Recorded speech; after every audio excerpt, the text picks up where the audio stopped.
El famoso inversor multimillonario Ray Dalio acaba de advertir que nos encontramos en un momento de cambio en el orden mundial y que todo esto puede desencadenar en algo bastante peor que una recesión.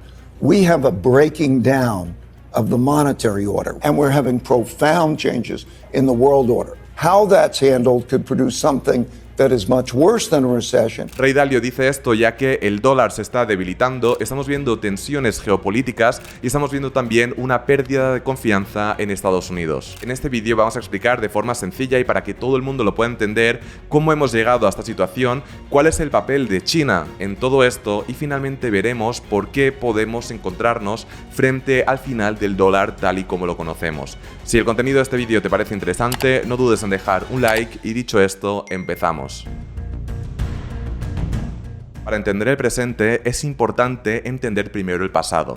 Desde 1945, el dólar estadounidense ha sido la moneda de reserva de valor por excelencia. Esto se decidió en el acuerdo de Bretton Woods después de la Segunda Guerra Mundial, ya que Estados Unidos tenía una moneda estable y confiable. El hecho de tener una moneda de reserva es algo muy interesante para los países, y es que el dólar no únicamente lo tiene el Banco Central de Estados Unidos, sino que el Banco Central de varias partes del mundo tienen dólares, ya que los dólares es una moneda estable, es una moneda que da seguridad y es por eso que es una moneda que se almacena en varias partes del mundo, al igual que con dólares vas a poder comprar cosas en prácticamente cualquier país del mundo. También podemos destacar que el petróleo se compra en dólares o que las deudas internacionales se pagan en dólares. Esto lo que quiere decir es que el dólar es una divisa aceptada en todo el mundo y que todo el mundo quiere. Esto para Estados Unidos históricamente ha sido muy interesante, ya que el hecho de que el dólar sea tan aceptado por todo el mundo le da muchísimo valor a Estados Unidos y a Estados Unidos le permite el hecho de endeudarse de forma muy sencilla y barata. Esto es posible ya que hay muchos países, muchas empresas, muchas personas que están dispuestos a prestarles dinero a Estados Unidos por un interés bajo, ya que saben que es una inversión segura y ya que saben que Estados Unidos les va a devolver este dinero. Mientras que si prestan ese dinero a otro país, probablemente se lo van a prestar a un interés más alto, ya que va a tener más riesgo prestarle el dinero a un país, por ejemplo, de África, que prestarle dinero a Estados Unidos. Pero la historia nos ha demostrado que las monedas de reserva no duran para siempre. Por ejemplo, la libra esterlina era la moneda de reserva antes que el dólar, pero antes vimos monedas como por ejemplo el franco francés o el escudo español, y todas eran las monedas de reserva durante un tiempo, pero fueron sustituidas por una nueva moneda de reserva. Y esto es exactamente lo que explica Ray Dalio, un reputado inversor, en su libro Principios para enfrentarse al nuevo orden mundial. Y lo que dice es que los imperios y las monedas de reserva no son para siempre, sino que van cambiando cada más o menos 100 años. Ray Dalio nos explica que los imperios tienen tres fases. La primera fase es el ascenso, la segunda es la cima y la tercera es el declive. Con respecto al ascenso nos dice que después de una crisis o de una guerra, una potencia sólida que tenga una moneda sólida va a ser quien va a empezar a invertir en educación, en innovación, en trabajar realmente duro. Entonces lo que ocurre es que se van a empezar a hacer negocios internacionales utilizando esta moneda, y esto lo que genera es que cada vez más personas confíen en esta moneda y que incluso países la utilicen como reserva de valor. Pasamos a la siguiente fase, que es la cima. La cima es cuando esta nación, este imperio, este país llega al mejor momento, son muy productivos, todo funciona muy bien, y entonces esto lo que genera es que la población de este país pues empiece a tener cada vez una mejor calidad de vida, cada vez ganan más dinero, cada vez quieren vivir más cómodos y obviamente cada vez hay que pagarles más. Y esto se junta con el momento en el que hay países menos ricos empiezan a ver la tecnología que se utiliza e empiezan a producir de forma más barata, de forma más económica, etcétera, etcétera. Entonces el imperio en cuestión cada vez es menos productivo, pero los ciudadanos quieren continuar teniendo la misma calidad de vida. Entonces para ello empiezan a utilizar la deuda. Y esto me lleva a la tercera fase, que es el declive. Y el declive empieza cuando la deuda empieza a ser totalmente insostenible. Cuando la deuda se vuelve insostenible, lo que hace este imperio, este país, esta nación, es ponerse a imprimir, a crear más dinero de la nada. Entonces, el hecho de crear más dinero de la nada genera inflación, también genera que los otros países, las otras naciones que utilizan esta moneda para intercambiar, porque es una moneda segura, ven que esa moneda cada vez tiene menos valor, entonces otros países dejan de utilizar esta moneda, entonces la moneda pierde aún más valor hasta el punto en el que nace otra nación debido a esta situación con otra moneda que es más fuerte y vuelve a empezar el ciclo y una nueva nación se encuentra en el momento de ascenso. Según Ray Dalio, esto ha pasado desde el Imperio Romano hasta el día de hoy, pasando por todo tipo de imperios, como por ejemplo el Imperio Español. Lo que sugiere Ray Dalio es que Estados Unidos se encuentra en la fase de declive, mientras que China se encuentra en la fase de ascenso. Pero claro, este es un tema del cual se lleva un montón de años hablando, ya que esta transición, este tipo de transiciones no se hacen de un día para otro, sino que requieren de 20 a 30 años para ir haciendo esta transición de potencias. Lo que ocurre es que a día de hoy se está hablando mucho de esto debido a todo el tema de los aranceles de Estados Unidos.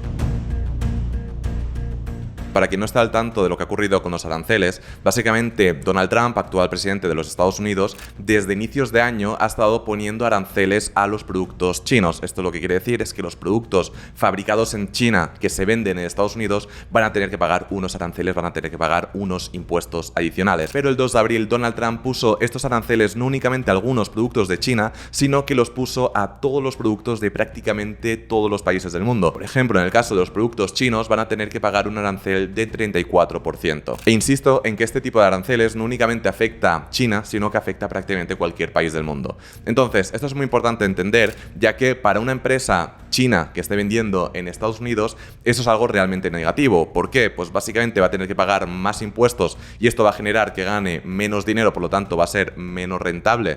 O bien lo que va a generar es que tenga que subir los precios y si sube los precios normalmente va a tener menos clientes y también va a acabar ganando menos dinero. Entonces todo esto va a hacer que las empresas que no sean de Estados Unidos sean menos competitivas, sean menos rentables y por lo tanto pues vayan a acabar creciendo menos dentro de su territorio. En respuesta a todo esto, China ha puesto su arancel al 34% de los productos fabricados en Estados Unidos. Básicamente ha contestado a esta guerra comercial poniendo el mismo arancel que le han puesto Estados Unidos. Y China ha afirmado que van a luchar hasta el final en esta guerra comercial. Y esta situación de guerra comercial obviamente afecta negativamente a los mercados. Cuando hay este tipo de problemas, pues lo que ocurre es que caen las empresas en bolsa. Y eso es exactamente lo que pasó. Hemos visto pues grandes caídas en bolsa, en índices como puede ser el S&P 500, el Nasdaq u otros. Pero aquí llegamos a algo realmente poco común que ocurra, pero está ocurriendo. Cuando hay una caída en bolsa es porque hay personas que venden sus activos, hay personas que venden sus inversiones, han invertido en distintas empresas y deciden vender. Entonces, como venden, todo cae.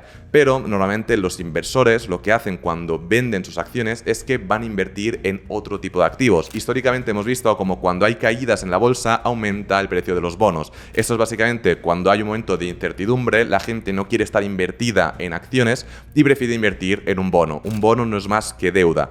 Y hablo específicamente de los bonos de Estados Unidos. Un bono de Estados Unidos es que tú le vas a prestar tu dinero a Estados Unidos y Estados Unidos te lo va a devolver. Esta es considerada una de las inversiones más seguras del mundo, por lo que normalmente cuando cae la bolsa los bonos suelen subir de valor. Pero en este caso nos encontramos en un momento en el que ha caído tanto la bolsa como los bonos de Estados Unidos. Y esto básicamente lo que quiere decir es que los inversores ya no ven los bonos como algo seguro donde invertir su dinero en momentos de caídas. El jefe de investigación de divisas de Deutsche Bank, uno de los bancos más grandes del mundo, lo explica perfectamente en un comunicado. El daño al dólar ya está hecho. El mercado está reevaluando el atractivo estructural del dólar como moneda de reserva mundial y está atravesando un proceso de rápida desdolarización. Por primera vez en décadas, en una corrección bursátil, no solo salió dinero de las acciones, sino que también salió dinero del propio Estados Unidos en conjunto, debido a la venta de bonos. Esto, sin duda, es un duro golpe para Estados Unidos porque demuestra una pérdida de fe en el país. A esta tormenta perfecta se suma que China lleva años vendiendo bonos de Estados Unidos. China históricamente ha sido uno de los mayores inversores en bonos de Estados Unidos, hasta el punto de tener un 1,2 billones de dólares invertidos en bonos del Tesoro de Estados Unidos. Pero durante los últimos años han ido reduciendo su exposición hasta el día de hoy, que tienen alrededor de unos 800.000 millones de dólares en bonos de Estados Unidos. El hecho de que China continúe vendiendo estos bonos puede tener un impacto bastante negativo en Estados Unidos. No me quiero poner técnico y explicarlo detalladamente, pero básicamente esto lo que puede hacer es que a Estados Unidos le cueste más dinero financiarse en el futuro. Pero tenemos que entender que nos encontramos ante una guerra comercial. Por ejemplo, hemos visto cómo a raíz de todo lo ocurrido, Estados Unidos volvió a poner aranceles más altos a China, estamos hablando de un 125%, y que China, en respuesta a esto, volvió a subir los aranceles a Estados Unidos, llegando hasta el 125% también. Sin duda, las relaciones entre estos dos países no se encuentran en su mejor momento. Además de que China está vendiendo estos bonos, hemos visto cómo desde el 2019 China está aumentando sus reservas en oro. Hemos visto cómo desde el 2019 han aumentado sus reservas en oro en un 45%. Y podemos ver cómo esto no es algo exclusivamente de China, sino hemos visto cómo en el 2023 los bancos centrales de todo el mundo han comprado más de 1.000 toneladas de oro. También hemos visto cómo China está constantemente intentando que se utilice cada vez más su divisa, el yuan. En el caso de Arabia Saudita, hemos visto cómo se ha estado planteando el hecho de utilizar el yuan para vender petróleo en vez de utilizar el dólar. Y esto no únicamente ocurre con China, sino hemos visto también cómo los BRICS se han planteado y siguen planteándose a día de hoy utilizar una divisa suya para hacer intercambios entre ellos mismos y no tener que utilizar el dólar. El dólar sigue siendo dominante en las reservas internacionales, y a pesar de que las otras monedas siguen estando muy lejos, el dólar ha ido perdiendo poder lentamente. En el año 2000, aproximadamente el 71% de las reservas mundiales estaban en dólares, mientras que en el 2025 ha bajado a aproximadamente el 58%. Y es que el exsecretario del Tesoro de Estados Unidos ya lo advertía en 2016. Cuanto más condicionemos el uso del dólar y de nuestro sistema financiero a la adhesión a la política exterior de Estados Unidos, mayor será el riesgo de que a medio plazo migren hacia otras monedas y otros sistemas financieros. Una vez entendido todo esto, vamos a bajarlo a tierra y vamos a ver, oye, ¿en qué me afecta a mí todo esto? Lo primero es con respecto a los mercados bursátiles. Lo que está claro es que nos encontramos en un momento en el cual va a haber muchísima volatilidad. Si un país dice, oye, dejo de utilizar el dólar, pues va a haber un movimiento brusco. Si hay otro país que dice, pues sí que lo quiero utilizar, un movimiento brusco. Van a haber movimientos bruscos tanto para arriba como para abajo, que pues van a estar ocurriendo. Hemos visto que ya han ocurrido y tenemos que estar alertas de todo esto. Y luego obviamente tenemos que hablar con todo lo que tiene que ver con geopolítica y con alianzas. Al final, el hecho de que el dólar sea la principal divisa le da a Estados Unidos un poder gigantesco, ya que pueden elegir qué país puede utilizar el dólar para hacer transacciones, pueden sancionar a ciertos países, pueden hacer bloqueos, etcétera, etcétera. Entonces, si el mundo deja de utilizar el dólar, van a perder ese poder. Y si Estados Unidos pierde ese poder, probablemente el mundo se vuelva un lugar más fragmentado, con más alianzas. Incluso podríamos llegar a ver países que se atrevan a enfrentarse a Estados Unidos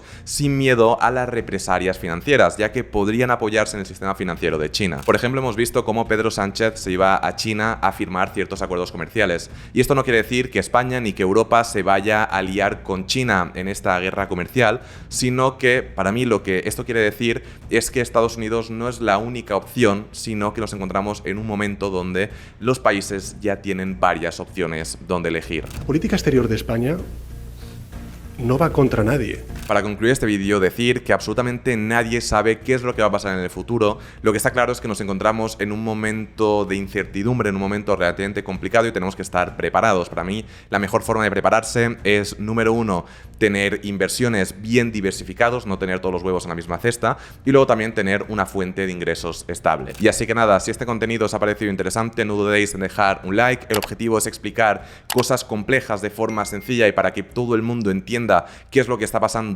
realmente. Y nada, soy Adrián Sáenz y nos vemos en el siguiente vídeo. Chao.